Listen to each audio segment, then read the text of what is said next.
Amen.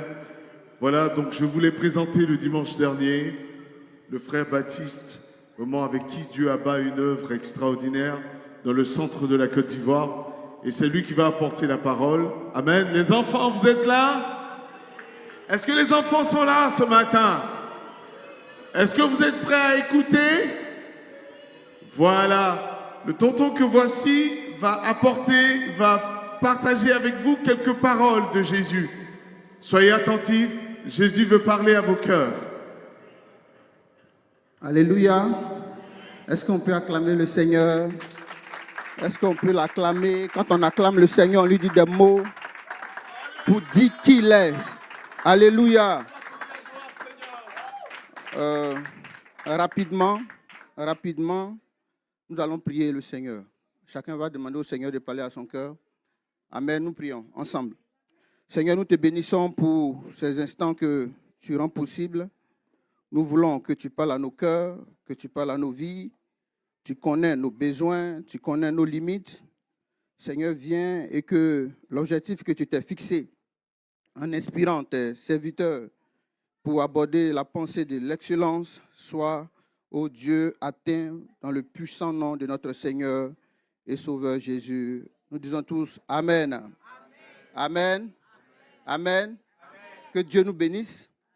Alors, nous saluons l'homme de Dieu qui a permis ce moment, tout en nous souvenant de la fidélité de Dieu. Alléluia. Amen. Nous allons prendre 2 tests. Est-ce que le technicien est prêt? Voilà. Nous allons prendre 2 textes. Le premier texte, c'est Genèse chapitre 1, le verset 31. Il est dit, Dieu vit tout ce qu'il avait fait et voici, cela était très bon. Ainsi, il y eut un soir et il y eut un matin, ce fut le 6e jour. Alors, lorsqu'on regarde ce verset qui est là, il y a quelque chose qui attire notre attention. Et l'expression qui attire notre attention, c'est très bon. Puisqu'on aborde l'idée d'excellence. Très bon. Alors, nous allons aller rapidement avec le deuxième texte de 2 Corinthiens. 2 Corinthiens, le chapitre 8, le verset 7. De même que vous excellez en toutes choses, en foi, en parole, en connaissance, en zèle, à tous égards, et dans votre amour pour nous, faites en sorte d'exceller aussi dans ces œuvres de bienfaisance. Alors l'autre mot qui attire notre attention ici, c'est exceller. Amen. Alors, dans le premier test, nous voyons très bon. Et dans le deuxième test, nous voyons exceller. Alors, cela nous donne de prendre comme pensée ce matin, jeunes gens ou enfants, aspirant à l'excellence. Ou, si on veut adapter, puisqu'il y a les personnes âgées au milieu de nous, par le Saint-Esprit, aspirant à l'excellence pour une vie d'impact. Je pense que l'objectif que l'homme de Dieu s'est donné en donnant la pensée d'excellence, c'est de faire en sorte que cette Église, chacun de nous, puisse exceller. De façon simple et claire. C'est l'objectif que l'homme de Dieu s'est fixé, ou que les moniteurs se sont fixés, ou que les responsables de la jeunesse, ou que le conseil s'est fixé. C'est que l'Église, ministère Christ Amen, puisse exceller en toutes choses. Généralement, dans ce genre de contexte, on se donne un auteur, mais si on doit aller sur cette base, ça nous prendra trop de temps. Parce qu'il faut dire, si on doit parler de Daniel, où est-ce qu'il est né, comment il a grandi jusqu'à ce qu'il meure, ça va nous prendre trop de temps. Mais comme on n'a pas de temps, et que je dois aller en Côte d'Ivoire tout à l'heure pour aller manger mon gaba, parce que ça fait 10 jours que je suis ici, ce n'est pas facile. Je mange vos trucs là, ce n'est pas intéressant. Alléluia. Alors, je dis ça juste pour qu'on puisse rire. Alors, vous voyez, Dieu qui est dans le ciel, il est tellement merveilleux. faut dire à ton voisin, Dieu est merveilleux. Non, il ne faudrait pas que ça soit simplement des mots. Est-ce que tu vis que Dieu est merveilleux? Touche-le un peu. On dirait qu'il ne sait pas. Touche-le un peu. Touche-le. Il faut dire voisin. Voisine, notre Dieu est merveilleux. Dis-le, dis-le. Il n'a pas encore entendu. Dis-le. Voilà. Amen. Alors, à la lumière de la parole de Dieu, nous voyons que notre Dieu est merveilleux. Quand nous prenons de la Genèse jusqu'à l'Apocalypse, notre Dieu est merveilleux. On n'a pas besoin d'être même d'abord chrétien pour voir que Dieu est merveilleux. Parce que même les païens disent Dieu est bon. Notre Dieu est merveilleux. Notre Dieu est bon. Et il est bon en tout temps. Amen. Amen. Alors, vous voyez, lorsque le frère Francis m'a dit, frère, je souhaiterais que tu parles de la part du Seigneur par rapport à cette pensée d'excellence. Je lui ai dit, je prends le vol à 15h, 16h. Est-ce que ce sera possible? Il a insisté, il dit, on va faire la surprise au pasteur. Le pasteur a accepté. Merci pour la surprise qui a été acceptée. Que Dieu vous bénisse. Alors, vous voyez, on va aller par la définition ou la notion de l'excellence, rapidement. La définition et la notion de l'excellence. Alors, l'excellence peut être désignée comme un degré éminent de qualité et de valeur. Quand on parle d'excellence, c'est la qualité supérieure, ce qui dépasse les normes. Il y a une norme en toute chose. Mais quand on parle d'excellence, c'est que ça dépasse les normes. L'excellence peut être définie comme ce qui fait allusion à la domination.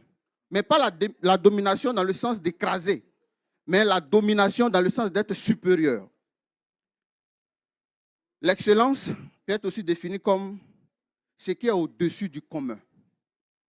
C'est un thème extraordinaire. C'est une pensée extraordinaire que l'homme de Dieu a reçue et que je veux qu'on acclame le Seigneur pour la vie de l'homme de Dieu. Amen. Parce qu'en réalité, l'Église d'aujourd'hui est en train de mettre l'accent sur la sanctification, qui ne devrait même pas être quelque chose qu'on doit voir, qu'on doit prêcher continuellement là-dessus. C'est naturel pour moi. Que le volet de l'excellence qui est mis à côté. C'est pourquoi je dis que c'est un thème extraordinaire. Alléluia. Alors, de cette définition, ce qu'on peut retenir de l'excellence, c'est que, en fait, en un mot, c'est le meilleur des meilleurs. Et ma prière pour vous, et je pense que c'est le désir de Dieu pour chacun de vous ici, c'est que nous soyons les meilleurs des meilleurs. C'est que nous soyons au-delà du commun. Et que nos vies soient quelque chose d'extraordinaire, qui se voit et qui se touche et qui s'apprécie pour la gloire de Dieu. Alléluia. Alléluia. Alors, de cette définition, puisque l'objectif que l'homme de Dieu s'est donné par cette pensée, c'est que nous puissions connaître les raisons pour lesquelles nous devons exceller. Parce que si nous ignorons ces raisons, nous aurons échoué à quelque chose. Et donc, quelles sont les raisons qui nous poussent ou les raisons qui ont amené l'homme de Dieu à placer cette pensée? Pourquoi devons-nous exceller? C'est ça qui est le cœur de mon message. Le reste, j'ai dit ça juste pour présenter le contexte. Mais le cœur de ce message ce matin, c'est-à-dire au sortir d'ici, tu dois retenir quelques raisons fondamentales pour lesquelles chacun de nous doit exceller. Alors, je parle aux grandes personnes et je pense que par la grâce du Seigneur, vous pourrez aussi parler continuellement à nos enfants. Parce que les enfants, vous voyez, actuellement ça bouge, mais les ados peuvent me comprendre. C'est notre responsabilité d'exceller. La première raison pour laquelle nous devons exceller, nous allons voir ça dans notre premier test. Frère, tu vas mettre le premier test de Genèse. Rapidement. Dieu vit tout ce qu'il avait fait et voici, cela était très bon. En réalité, notre Dieu est excellent. Notre Dieu est bon.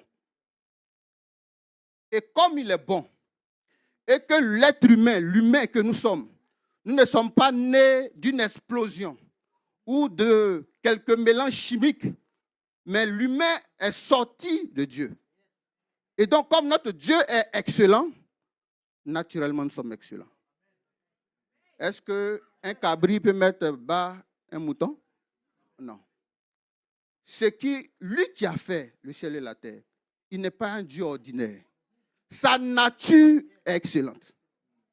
Et donc, nous qui sommes sortis de lui, nous sommes excellents.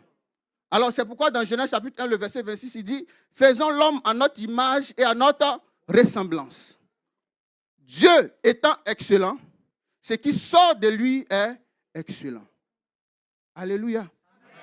Et quand on se met dans la pensée de la création, lorsque Dieu a commencé à créer toutes choses et qui attire notre attention, il dit, il créa le ciel et la terre. Il trouva que cela était bon. Il va sur les animaux. Il va sur tout ce qu'il a créé. Et donc là, on est dans une pensée de quelque chose de bon et d'excellent. Mais ce qui attire notre attention, c'est que lorsqu'il commence à penser à la mise en place de l'humain, quelque chose d'autre se place derrière le mot bon. Et c'est très bon. Lisez bien le passage. Lorsqu'il arrive sur l'humain, l'expression très accompagne maintenant le bon. Cela met en évidence la particularité qu'a l'humain. C'est pourquoi David pouvait s'interroger, mais pourquoi Dieu prend-il une telle attention en ce qui concerne l'être humain? Dieu trouva très bon de créer l'humain. Et le texte de base de Genèse, chapitre 1, le verset 31, quand on continue, et il trouva aussi très bon que l'humain domine tout ce qu'il a créé. Et donc, tout ce qui concerne la personnalité de l'humain, il y a l'adjectif très qui accompagne l'humain. Cela doit attirer notre attention. Et à ce niveau, lorsqu'il trouva très bon de créer l'humain, il n'avait pas encore à donner de responsabilité à l'humain. Mais déjà, il était très bon. Notre nature excellente ne dépend pas de ce que nous avons d'abord. Et là, on doit retenir cela. Alléluia. Notre pensée, système de pensée doit accepter cela. Que parce que je suis créé à l'image de Dieu, je suis quelqu'un d'excellent. Alléluia. Alléluia. Et comme Dieu, dans son plan divin, savait que l'humain qui a été fait à son image doit être excellent, malgré le fait qu'il y a eu le péché, Christ est venu régler ce problème. Vous voyez, c'est pourquoi je dis souvent aux gens, je dis, les prophètes dans le temps ont guéri. Les Élie, les Élisée, ils ont, par leur action, ils ont apporté la providence. Jésus est venu pour ça, mais par-dessus tout, nous restaurer notre position initiale. Amen. Alléluia. Amen. C'est pourquoi on ne doit pas se laisser impressionner par les miracles. Ce qui fait la particularité de Jésus, c'est ce qu'Élie n'a pas pu faire. Nous réconcilier avec Dieu le Père. Amen. Et donc, Christ vient pour nous réconcilier avec Dieu le Père, pour que nous ayons notre position d'excellence initiale. Nous sommes excellents en Jésus. Et donc, de la Genèse jusqu'à l'Apocalypse, l'humain garde sa nature d'être excellent. Amen. Alléluia. Amen. Dans 1 Jean 4, le verset 17, il dit, tel que Dieu est, aussi nous sommes. Donc, de la Genèse, par notre texte de base, et dans le Nouveau Testament, par ce livre, nous voyons que du début jusqu'à la fin, l'humain est excellent. Et donc, une des raisons fondamentales pour laquelle nous devons être excellents, c'est parce que notre Dieu lui-même est excellent.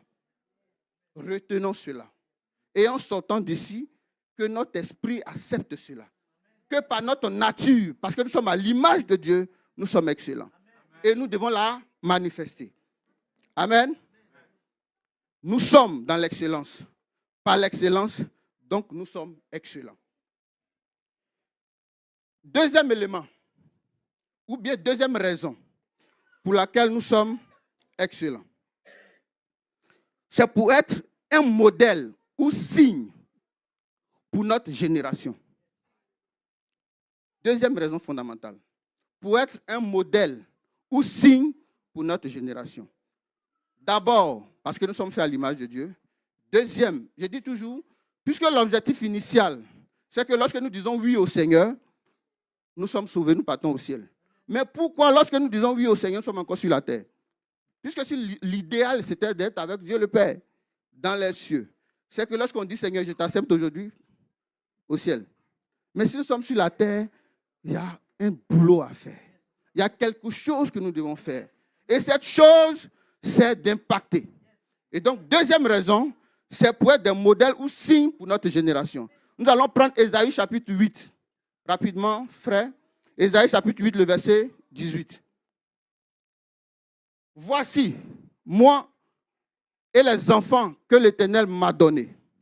Nous sommes des signes et des présages en Israël. L'expression présage, se définit comme des signes par lesquels on peut juger l'avenir. On peut prédire l'avenir. C'est-à-dire que par nous, on doit voir ce qui va arriver dans 20 ans. Nous sommes des signes et présages. Donc nous allons échouer si nous traversons cette terre-là comme ça, et puis du jour au lendemain, après les obsèques, on ne parle plus de nous. Nous sommes des signes. Aujourd'hui, on parle de Christ. On parle des apôtres qui ont impacté. Et donc, on ne doit pas disparaître du jour au lendemain, comme une fumée.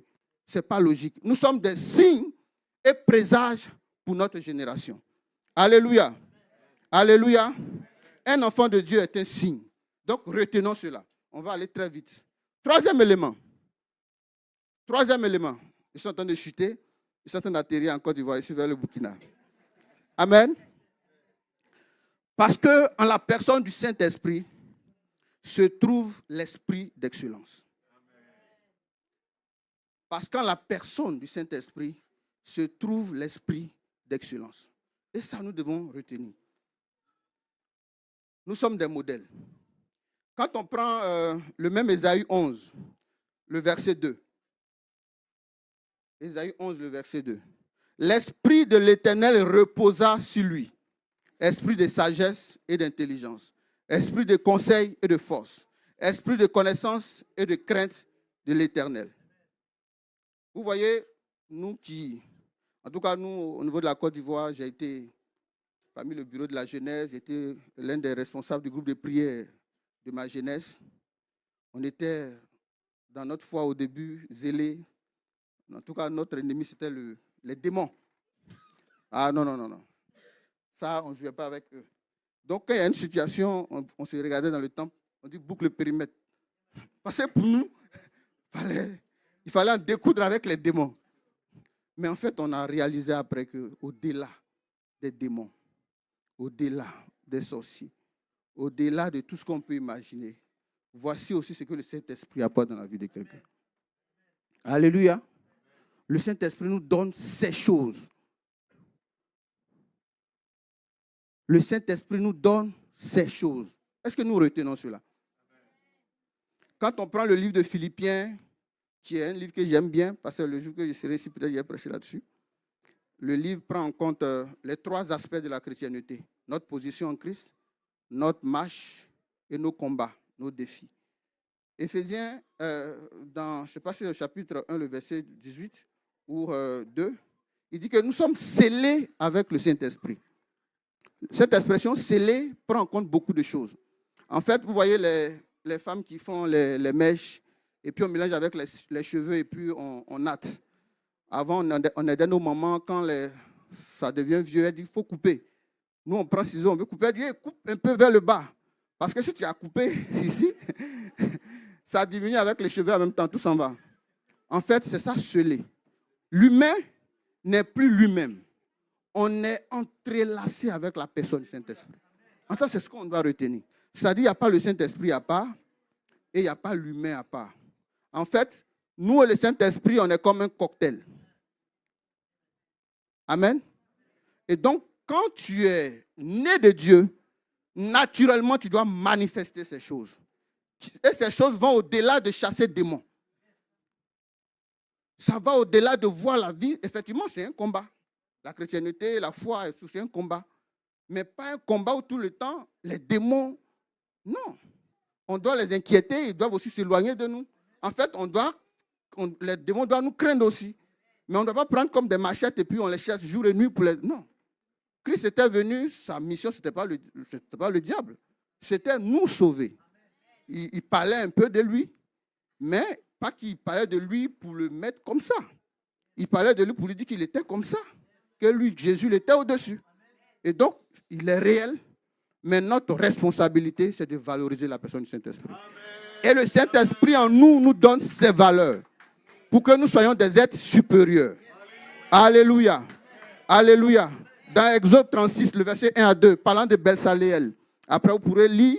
On dit l'esprit était sur Belsaléel au point où il avait la possibilité d'affiner ce qu'il faisait. C'est extraordinaire. Est-ce que nous réalisons cela? C'est-à-dire que pour nos enfants, pour nos petits frères, ou nos ados, les jeunes tels que vous êtes, nous devons exceller en toutes choses. Dieu est excellent. Et donc, on doit rejeter avec notre énergie la médiocrité, le volet passable ou acceptable. Non. On doit chercher ce qui est excellent. Parce que celui qui est dans le niveau passable ou acceptable ou dans la médiocrité, tu aurais échoué. Moi-même, je te dirais, prends 3 jours de jeûne pour prier. Non, ça c'est moi qui le dis, ce n'est pas la Bible qui le dit. Voilà, il faut, pour dire que tu as manqué à ce que Dieu, ton Père, t'a donné. Alléluia. Qui est fâché veut relever le défi de sa vie pour que Christ soit glorifié. Dans notre domaine d'activité, là où nous sommes, qui est prêt à relever le défi pour que par sa vie, il puisse avoir une vie d'impact et que Dieu se manifeste pleinement autour de lui. Soyons enragés, entre guillemets. Soyons enragés. Moi, je me dis, le Seigneur est tout suffisant pour régler les besoins de l'humain. C'est-à-dire, tu peux ne pas être milliardaire, mais il te donne ce qui est utile. C'est sa responsabilité. Ça, c'est logique. Je suis contre l'évangile qui dit que tout le monde doit être milliardaire. Ou souvent, on voit ça au pays où tout le monde... Donc, tu vois, il faut qu'on soit la tête. Mais si tout le monde va être la tête, qui va être la queue, là? C'est que c'est œuf. On va être œuf maintenant, finalement. Parce que tout le monde va être à la tête. Dans l'église, même, on lutte. On va être à la tête. Non. Le chrétien doit exceller. Mais pas pour écraser. Alléluia. Alléluia. Alors, voyons quelques domaines dans lesquels nous devons exceller, rapidement. D'abord, au niveau intellectuel. On doit exceller au niveau intellectuel. On doit exceller au niveau intellectuel. Je me suis dit, je suis au pays, j'ai dit, je dois tout faire pour être le meilleur opticien de mon pays. Par la qualité de mon travail et par mon chiffre d'affaires. Je pense que je fais, avec une seule officine, j'ai fait 30 millions de chiffre d'affaires. Tu pourras après essayer de voir. Au moins. Au moins. Pendant que d'autres ont au moins 3 ou 4, avec un seul cabinet. J'ai dit à mon épouse, fais en sorte que tu sois la meilleure ophtalmo du pays. C'est-à-dire que par ta chirurgie, c'est comme si c'est le Saint-Esprit qui est descendu pour opérer. Non, en fait, on doit exceller. Parce que j'ai dit, on voit souvent des gens qui sont malades, des gens qui souffrent. Mais si on n'arrive pas à gérer notre facture, comment on va aider ces personnes? Sinon, moi, j'ai 2 enfants, 6 ans, 7 ans. C'est fini. Je ne sais pas si je vais en faire encore. Mais on travaille comme des fous. On travaille comme des fous, madame et moi. Pourquoi? Parce qu'il y a des gens sous notre responsabilité. Il y a des veuves à qui, quand le mois finit, ce n'est pas moins de 1 000 € que tu leur donnes pour les aider. Des gens que tu gères. Sinon, si c'est ma femme et moi, ça a servi à quoi? Elle est ophtalmo, chirurgienne. On a une clinique, j'ai un cabinet d'optique, j'ai un restaurant, un glacier. Non, loin le fait de me faire truc. Mais on continue de travailler pour que des âmes soient sauvées. C'est ça. Donc, travaillez pour exceller, pour qu'autour de vous soyez une source de bénédiction. Alléluia. Jésus était dans un confort, mais pour nous, il est descendu. Et il est descendu pour répondre à nos besoins. Et si nous sommes à l'image de ce Jésus, nous devons travailler pour répondre aux besoins des autres. Et que pas parce qu'on nous voit en tant que des hommes bien, mais qu'au travers de nos vies, on voit Christ comme qui répond aux besoins des gens. Alléluia. Au niveau intellectuel, Moïse, quand on lit l'histoire de Moïse, pendant 40 ans, il a appris la civilisation égyptienne. Plus de 40 ans. On voit Paul, qui a aussi étudié et il discutait avec les philosophes. Jésus, même à 12 ans, il était dans l'instruction. On doit être calé intellectuellement. Amen. On doit être aussi calé, c'est-à-dire dominé au niveau financier. On doit avoir les moyens. Ce n'est pas un péché. Ce n'est pas l'évangile de prospérité, mais c'est la prospérité qu'apporte l'évangile. C'est-à-dire, quand on est en Christ, Dieu nous met quand même à un niveau excellent où nous puissions gérer nous-mêmes notre propre vie et gérer les gens autour de nous. Alléluia. Alors, comment parvenir rapidement à l'excellence? Comment parvenir? C'est par la crainte de Dieu. Nous aurons échoué si Dieu n'est pas dans notre cœur. Parce que l'alliance a été brisée dans le jardin. Christ est venu nous repositionner. Et si nous éloignons de Christ, nous échouons. Systématiquement, c'est la base. Alléluia. Amen. Alléluia. Amen. Il dit, sans lui, nous ne pouvons rien faire. Sans le Saint-Esprit, on ne peut rien faire.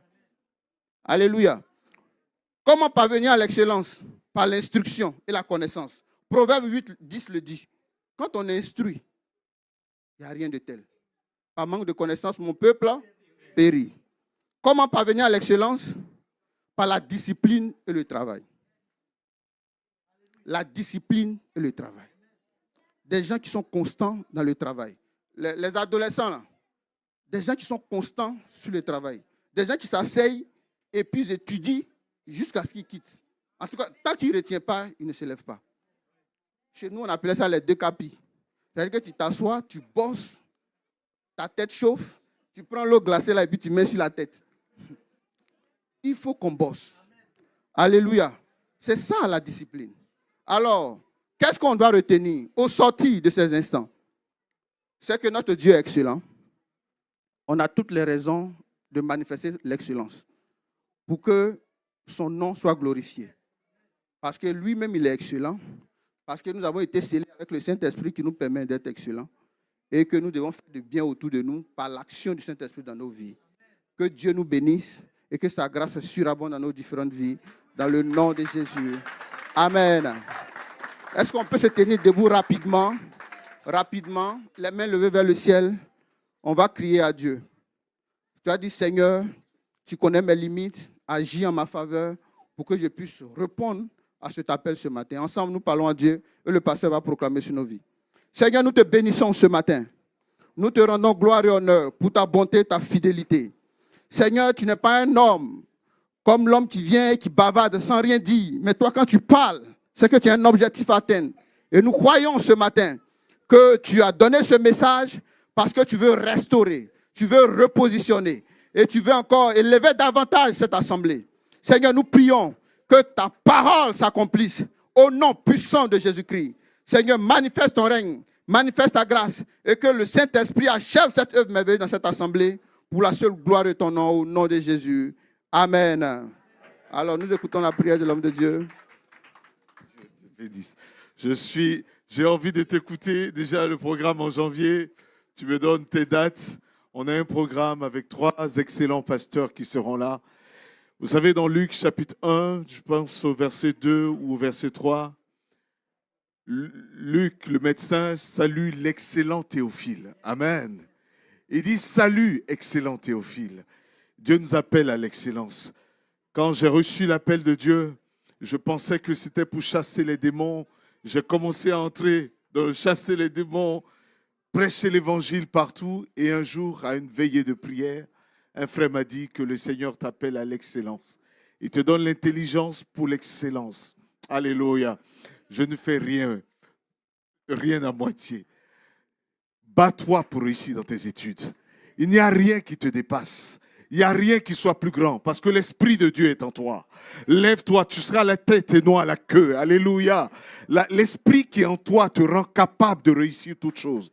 Au nom de Jésus, est-ce qu'on peut prier ensemble? Seigneur, nous voulons te rendre grâce. Merci pour ces paroles qui nous rappellent que tu es un Dieu excellent, qui nous rappelle également que tu nous as fait excellents et qu'en Jésus-Christ, tu as restauré l'excellence en nous, Seigneur, et que par la vertu de l'Esprit, par la puissance du Saint-Esprit, tu nous rends capables, Seigneur, de prétendre à l'excellence, à une vie excellente. Seigneur, je voudrais te prier pour les jeunes gens, pour les enfants, nos enfants ce matin. Seigneur, remplis-les de ton esprit, Seigneur. Remplis-les de la crainte de ton nom, Seigneur, au nom de Jésus-Christ. Remplis-les, Seigneur, de ton esprit, comme tu l'as fait pour Bessalel et qu'ils excellent en toutes choses, comme tu l'as fait pour Joseph, comme tu l'as fait pour Salomon, comme tu l'as fait pour Daniel. Nous te prions, comme tu l'as fait pour Théophile, comme tu l'as fait pour l'apôtre Paul, qui nous appelle à l'excellence. Seigneur, je prie, accorde par ton esprit l'excellence à nos enfants. Donne-leur d'être les premiers, Seigneur, d'être ceux qui inventent, ceux qui apportent la créativité. Seigneur, qu'ils appellent à l'existence ce qui n'existe pas, qu'ils excellent, Seigneur, par leur connaissance, par leur foi, par leur stabilité, par leur intelligence et leur sagesse, au nom de Jésus-Christ de Nazareth. Je prie que par la vertu de ton esprit, Seigneur, que ces enfants soient comme des flèches dans ton carquois. Seigneur, attire-les, qu'il y ait des flèches dans la science, qu'il y ait des flèches dans la physique, qu'il y ait des flèches, Seigneur, dans la philosophie, qu'il y ait des flèches dans toutes les sciences humaines ce matin, Seigneur. Oh Seigneur, tiens nos enfants, Jésus. C'est ma prière ce matin, Seigneur, car je sais que tu en es capable. Oh Père, notre foi est méprisée. Seigneur, notre sagesse est méprisée. Seigneur, c'est par l'excellence que tu veux te révéler à travers nos enfants. Nous te prions que ta sagesse ne soit point méprisée, Seigneur, dans nos vies, mais que nos enfants brillent au sein de cette génération. Dans le nom de Jésus, je veux te prier pour ton serviteur. Alors que Père, tu as parlé à son cœur. Et Seigneur, tu l'as choisi pour nous parler. Je prie que tu lui conserves ta grâce et ta faveur. Qu'elles abondent dans sa vie, Seigneur. Qu'il abonde en paroles, en actes, en prodiges et en miracles. Partout il ira, Seigneur, faisant une flamme de feu, Seigneur, et que ta parole sur ses lèvres embrasse des cœurs, et que l'excellence dans ses mains, Seigneur, étende les hommes et emmène les hommes à reconnaître Jésus-Christ comme le Seigneur et le Sauveur. Au nom de Jésus, j'ai prié. Amen.